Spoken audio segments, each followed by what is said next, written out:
ఆంధ్రప్రదేశ్ రాజకీయ ముఖచిత్రం మరోసారి అమరావతి రాజధాని అంశంతో వేడెక్కింది. గత 10 ఏళ్లుగా ఆ ప్రాంతం చుట్టూ తిరుగుతున్న రాజకీయాలు ఇప్పుడు ఊహించని మలుపులు తీసుకున్నాయి. ముఖ్యంగా అమరావతి చట్టబద్ధతపై కేంద్ర ప్రభుత్వం తీసుకున్న తాజా నిర్ణయం రాష్ట్ర రాజకీయాల్లో పెను సంచలనంగా మారింది. అటు ముఖ్యమంత్రి చంద్రబాబు నాయుడు, ఇటు తెలుగుదేశం శ్రేణులు ఈ పరిణామాలతో తీవ్ర దిగ్భ్రాంతికి లోనయ్యారు. రాజధాని నిర్మాణానికి సర్వశక్తులా ఒడ్డుతున్న తరుణంలో కేంద్రం నుంచి వచ్చిన ఈ సంకేతాలు భవిష్యత్తుపై నిర్మినీరుడు కమ్ముకునేలా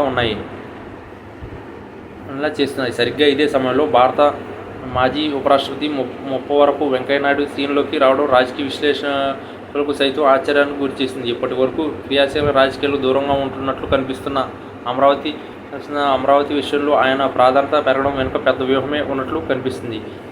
కేంద్ర ప్రభుత్వం అమరావతి చట్టబద్ధత విషయంలో కొన్ని సాంకేతిక అంశాలను తెరపైకి తెచ్చింది. విభజన చట్టం ప్రకారం రాజధాని ఎంపిక రాష్ట్ర ప్రభుత్వ పరిధిలోకి అంశమే అయినప్పటికీ దానికి అవసరమైన నిధులు మంజూరు మరియు చట్టపరమైన అనుమతుల విషయంలో కేంద్రం ఇప్పుడు పెడుతున్న నిబంధనలు చంద్రబాబుకు పెద్ద సవాల్గా మారాయి. రాజధాని ప్రాంతంలో గతంలో జరిగిన భూసేకరణ మరియు పర్యావరణ అనుమతులపై కొన్ని అభ్యంతరాలు వ్యక్తం కావడం వల్ల దీన్ని చట్టబద్ధంగా మరింత లోతుగా సమీక్షించాల్సిన అవసరం ఉందని కేంద్ర పెద్దలు భావిస్తున్నట్లు సమాచారం. ఇది కేవలం సాంకేతిక అంశం మాత్రమే కాదు, దీని వెనుక బలమైన రాజకీయ కారణాలు కూడా ఉన్నాయని ప్రచారం జరుగుతుంది. కేంద్రం నుంచి ఆశించిన స్థాయిలో సహకారం లభిస్తుందని ఆశించిన ధరలో ఎట్లాంటి ప్రతికూల పరిస్థితులు ఎదురవడం చంద్రబాబు ప్రభుత్వానికి పెద్ద ఎదురుదెబ్బగానే భావించాలి.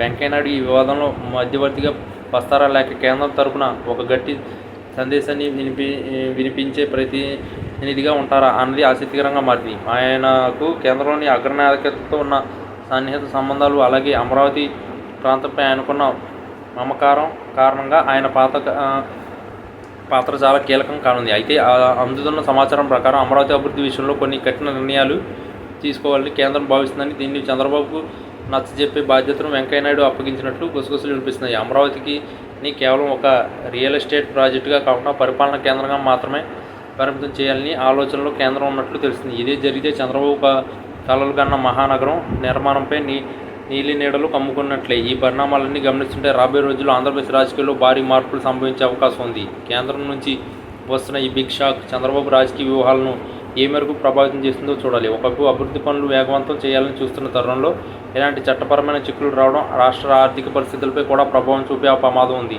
వెంకయ్యనాయుడు జోక్యం వల్ల సమస్య మరుగుతుందా లేక చంద్రబాబు కొత్త పోరాటం సిద్ధమవుతారా అన్నది ఇప్పుడు $1 మిలియన్ ప్రశ్న. ఏది ఏమైనా అమరావతి కథ ఇప్పుడు ఒక క్లిష్టమైన మలుపుల మధ్య నిలబడింది. ఈ రాజకీయ చదరంగంలో కేంద్రం వేసిన పాము ఇప్పుడు రాష్ట్ర ప్రభుత్వానికి పెద్ద పరీక్షగా నిలిచింది.